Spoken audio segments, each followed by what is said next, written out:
Nuestro tema hoy es gases intestinales y para exponer sobre los mismos contamos con la distinguida presencia del doctor José Peña Rivas, gastroenterólogo con práctica profesional en el Hospital Metropolitano de Santiago. Doctor, ¿pueden algunos medicamentos producir gases? Si me permites, Manuel Lora, hay algo muy importante que se me olvidó comentar con el tema anterior. Y es que en nuestra cultura caribeña, nosotros comemos mucho arroz. Y decir que el arroz es de los pocos cereales que no producen nada de gas en el intestino. Ajá. Por suerte, porque de otro modo los dominicanos viviéramos llenos de gas, aventados, crecidos. Pero el arroz, reitero, es un cereal que no es fermentable por las bacterias intestinales, no produce gases. Es una parte interesante para nosotros los dominicanos. Yo soy uno que si no como arroz al mediodía o cuando almuerce, creo que no he almorzado. Quería hacer esa aclaración. En cuanto a los medicamentos que sí pueden provocar gases, pues la verdad es que sí. Hay medicamentos que pueden producir gases y usted debe estar al pendiente. Medicamentos que contengan en su fórmula sorbitol, y hay medicamentos que tienen sorbitol, hay muchos, puede producir gas. ¿Por qué? Porque el sorbitol es un carbohidrato, en concreto es un alcohol, que no es digerido en el intestino delgado, pasa al colon, es fermentado como explicábamos, y ese medicamento si tiene sorbitol puede darle gases. ¿Y para qué le agregan sorbitol? Es un edulcorante, es un endulzante, que al no ser digerido no aumenta las calorías ingeridas por el individuo. Entonces los fabricantes de medicamentos, para no ponerle sacarosa y no llevar más calorías con el medicamento al paciente, le ponen otro edulcorante y ponen sorbitol, pero el sorbitol puede producir gas. Igual la lactulosa, es también un carbohidrato que a veces lo empleamos nosotros como laxante, pero forma parte de algunos medicamentos. Revise, si tiene lactulosa y usted sufre de gases, consulte con su médico si le puede cambiar el medicamento. Igual, hay también medicamentos que se usan para la diabetes, recordando que el paciente diabético lo que tiene es un problema especialmente con sus carbohidratos, con el tema de la glicemia, del azúcar. Entonces, hay medicamentos para tratar la diabetes que lo que hacen es reducir la absorción de carbohidratos en el intestino. ¿Para qué? Para evitar que la glicemia, que es su problema, le suba. Pero esos medicamentos, como la acarbosa, por ejemplo, que se usa para la diabetes, pueden producir gas. Si usted tiene problemas de gas y usted es diabético, consulte con su médico los medicamentos que usted está empleando, porque puede ser eso parte de su problema de los gases intestinales. ¿Representa el exceso de gas intestinal un problema de salud? Creo que parcialmente he respondido a la pregunta, pero me voy a permitir explicarla más detalladamente. La mayoría de personas que tienen problemas de gas intestinal no tienen un problema serio de salud. Sin embargo, si usted tiene síntomas gaseosos persistentes que le afectan su calidad de vida y sobre todo si usted pasa de los 40 años, busque ayuda médica, porque ya hemos comentado que si bien la mayoría no van a tener una condición de enfermedad, de organicidad y de patología seria, puede también usted tener un problema de gases y eso representar, por ejemplo, una enfermedad celíaca, que son individuos que no toleran el trigo, el gluten del trigo, que consumen harina de trigo y tienen gases, distensión, dolor. Esos gases también pueden ser un cáncer de colon. Esos gases pueden ser un sprue tropical que se puede resolver con un tratamiento. El sprue es una condición que provoca mala absorción. ¿Qué significa mala absorción? Cuando ingerimos los alimentos, el intestino no los procesa bien y se pierden en las heces. Eso va a causar muchos gases, diarrea crónica y pérdida de peso. Puede usted tener un problema de reflujo y tener muchos eructos. Si no manejamos el reflujo, no va a controlar los eructos. Puede tener una úlcera péptica. Así que si los gases persisten, si los síntomas son muy molestosos, si usted ha perdido peso, si ha visto sangre en la evacuación, si usted tiene dolor abdominal, Si usted, sobre todo, reitero, tiene más de 40 años, busque ayuda médica. Esa sería la respuesta. Los gases, la expulsión de los mismos, ¿puede ser parte de algún tipo de cultura? Hay gente que cuando come eructa y lo encuentra bien. Hay gente que cuando come y produce flatus lo encuentra bien. ¿Eso culturalmente es aceptado por algunos segmentos sociales? Bueno, yo en esta parte voy a ser sincero contigo y con la teleaudiencia.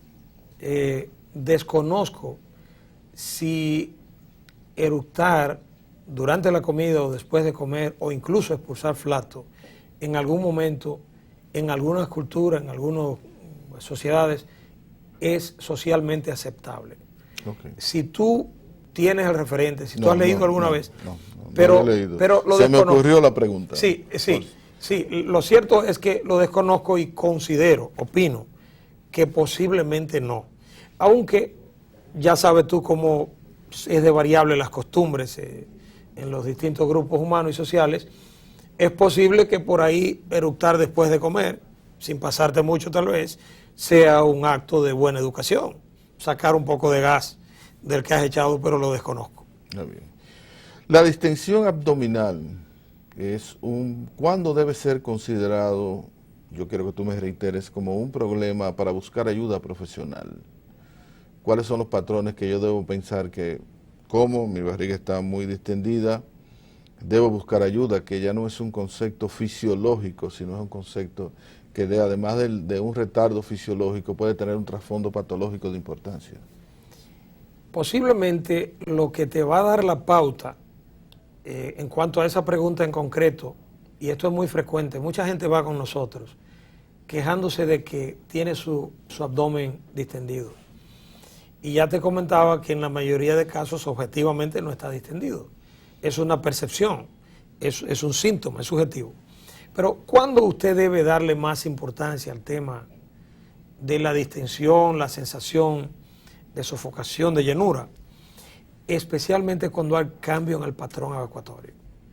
Si usted no padece estreñimiento y a partir de acá comienza a estreñirse, a sentir que su vientre se infla, posiblemente de forma objetiva se está creciendo su vientre, busque ayuda lo más pronto porque ha habido un cambio en el patrón evacuatorio. Eso nos orienta bastante.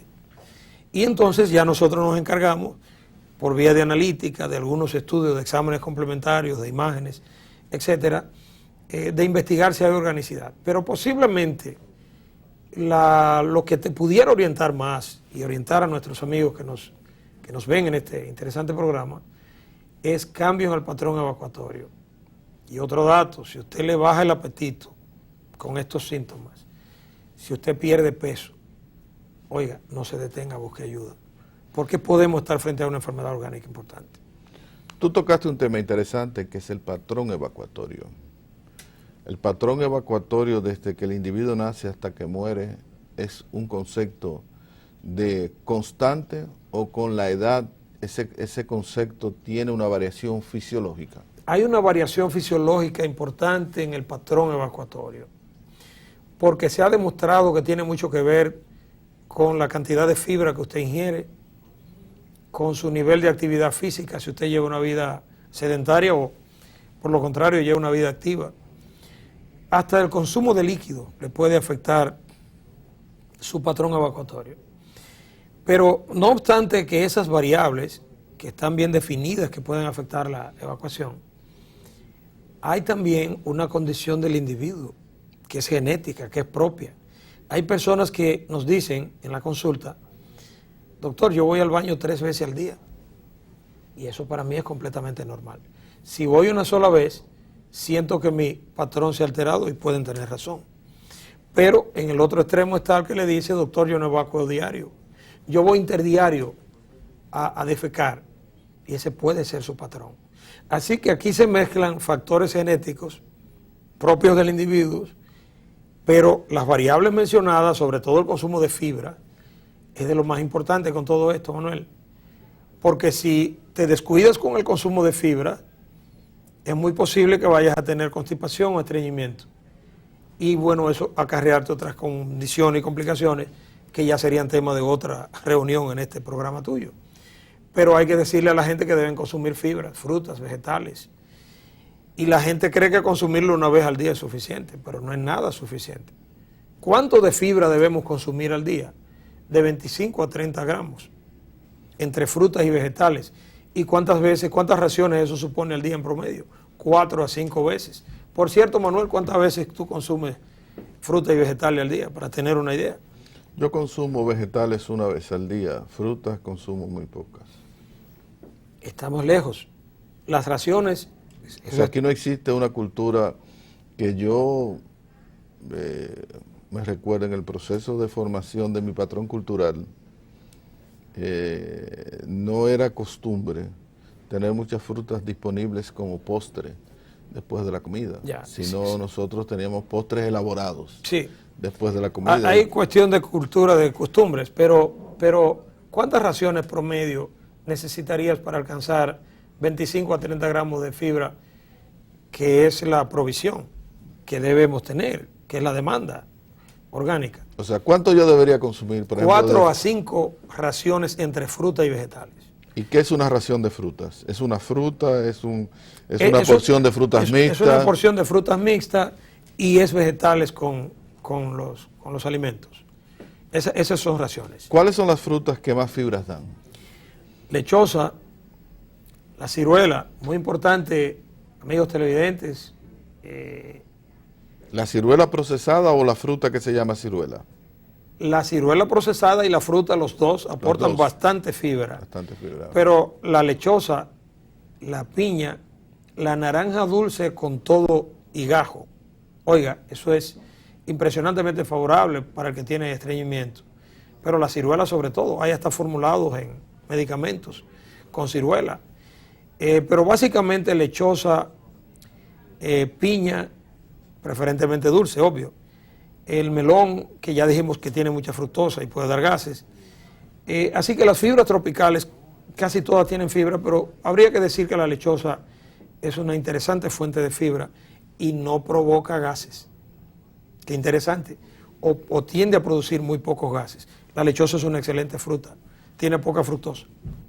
Pero esas frutas deben ser consumidas en su estado natural o procesada. ¿Es lo mismo yo consumir la naranja que el jugo de naranja? No es lo mismo. No es lo mismo. Ni consumir la lechosa que el jugo de lechosa. No es lo mismo. Porque cuando lo licúas, estás haciendo solubles algunos componentes que si los consumes directo van a tener un mayor efecto como fibra. Entonces, si usted tiene el problema de constipación por falta de fibra, lo aconsejable es que la consuma en su forma natural. O sea que la piña, la lechosa, la naranja, haga porciones. Haga porciones de eso y que consuma eso como porciones. Así mismo es.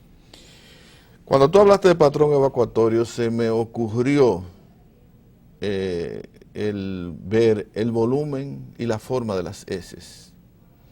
Eso tiene importancia para uno saber si una heces son patológicas o fisiológicas y si el volumen y la forma cambian con la edad. Tiene un valor que es limitado. ¿Por qué es limitado? Ciertamente que estamos al pendiente de saber cómo está su bolo fecal a la hora de la defecación.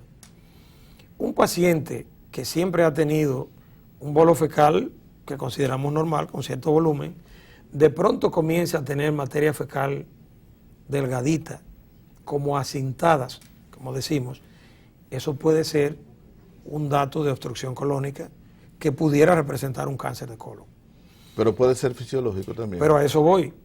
¿Por qué tiene un valor limitado? Porque también se ve en personas con colon irritable. Y el colon irritable es una condición funcional, completamente funcional, sin ninguna posibilidad de producir complicaciones, relacionadas hasta con el estrés. Así que no me puedo llevar mucho de la forma, aunque debo ponerle atención. ¿En el contexto cuál? Una persona mayor de 40 años que no había tenido ese problema y ahora se presenta diciéndome que sus heces son más delgaditas, lógicamente puede ser un problema a tenerlo en cuenta a los fines de organicidad y de enfermedad. Así que el valor es limitado. El valor es limitado. Así es. La obesidad es un factor que tenga que ver con el cambio del volumen de las heces fecales y con la producción de gases. Indirectamente, porque la persona obesa, la obesidad, aunque tiene un componente genético que todos sabemos, tiene mucho que ver sobre todo con el consumo de calorías. Y la mayoría de gente obesa, bueno, pues consume mucho más calorías, ingieren más alimentos, son más glotones, comen más. Y con esto de comer más, nos dijimos en los inicios, cuando explicábamos estos factores, que si usted come más, si usted come en exceso, va a llevar más sustrato fermentable al colon y puede tener más gases. Así que la relación obesidad-gases es indirecta por vía de un exceso de ingesta de alimentos, sobre todo de aquellos alimentos que aportan más calorías, como los carbohidratos. Esa es la relación que le veo, indirecta. Si yo tengo eructos, distensión y flatulencia, además del examen físico y el interrogatorio, ¿cuáles procesos diagnósticos van a aclarar si esas condiciones clínicas en mí son fisiológicas o patológicas? Es una pregunta interesante porque si el paciente me llega quejándose de distensión abdominal con muchos eructos, que a lo mejor ha vomitado también, tengo que sospechar que su intestino esté bloqueado, que esté obstruido. Recordamos que el intestino, la vía digestiva, es un sistema tubular. Es algo mecánico, es físico.